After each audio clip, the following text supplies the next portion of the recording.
Zita rangu rizere ndoitwa Tapiwa Nhavira. Dambudziko randisvitsa pano idambudziko rekuomerwa neupenyu. Upenyu hwangu hwaoma nekuda kwenyaya dzakaitika mukati memusha wangu. Nekuti ndamboedza kutsvaga nepandinogona napo pose, asi zvaramba zvakaoma. Saka dambudziko riripo nderekuti inini ndiri mwana wasekuru, hanzvadzi yambuya. Kureva kuti muri mwana wamakunakuna? Kureva kuti ndiri mwana wamakunakuna. Saka ndo dambudziko ravapo. Nhau iripo ndeyekuti mai vane kwavari kundiendesa. Asi chaakunetsa ndechekuti kubva kumashure kwese taakubvunza kubva kumashure kwese vaimboti uri mwana womuhondo, uri mwana wokwakati. Nhasi uno ndo pavakuzoti uri mwana wopaserapo. Ko vakadii kugara vangotaura kuti uri mwana wopaserapo?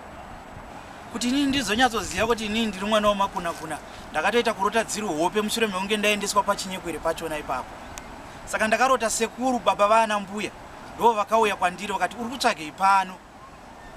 Iwe uri kutsvagei pano? Uri mwana wangu. Kuti uzive kuti uri mwana wangu, enda unobvunza muzukuru Ningi, muzukuru Chikepe. Saka muzukuru ndiye wandakanobvunza nyaya iyi. Ndichibva ndamubvunza nyaya iyi, muzukuru mbva atsanangura semaziro anoita kuti aiwa sekuru kana mauya marota dziri hope. Kureva kuti pasi pamuka, nekuti nyaya yenyu yakamboitwa makunga muri mucheche. Saka muri mwana. Ndo maudzirwo wandakaitwa nemuzukuru. Timambosvitsa nyaya iyi kumadzishere nekumasapo kuti muyananiswe muwane kunyatsosvika kudzinjarira maberekwa zvizere. Aiwa, ipapo ndisati ndasvika. Asi nekuda kwekuramba kuoma kwairi kuramba ichiita, ndakutarisira hangu kuti zvigone kusvika saizvozvo.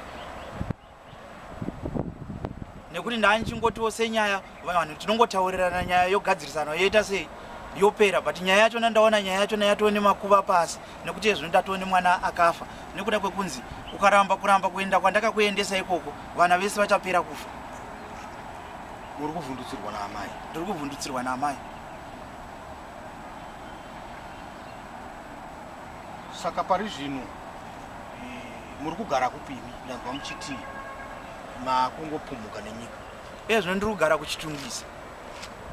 Asi kuchitungisa kwacho namai ndo kwaberekera mbada, nekuti ndaane zvikwereti, ndiri munhu aishandidzanawo nevanhu zvakanaka. But pakushandidzana kwekupedzisira kwachona uko, inini ndindopedzisira ndatakura mutoro wese wevanhu, ndaane zvikwereti zvevanhu. Asi ndine tarisiro yekuti dai ndagona kuti shande ndopawo vanhu mari dzavo, asi ipapo pese ndo paakundiremera. Kuti ndigone kuti tichigona kuti patasvika nenyaya iyi tichigona kuenda kumaDNA ndibatsirwawo, nekuti chandisina imari. Upenyu ndo hwakandiomera, ndapinda muzvikwereti zviri kutondisitsawo ma1000. Tauda kuti ndichiitiswa DNA test kuti tichinyatsoziva kuti kuri kurehwa namai ndiko here, kana kuti uku kwandakarota kuhope ndiko here.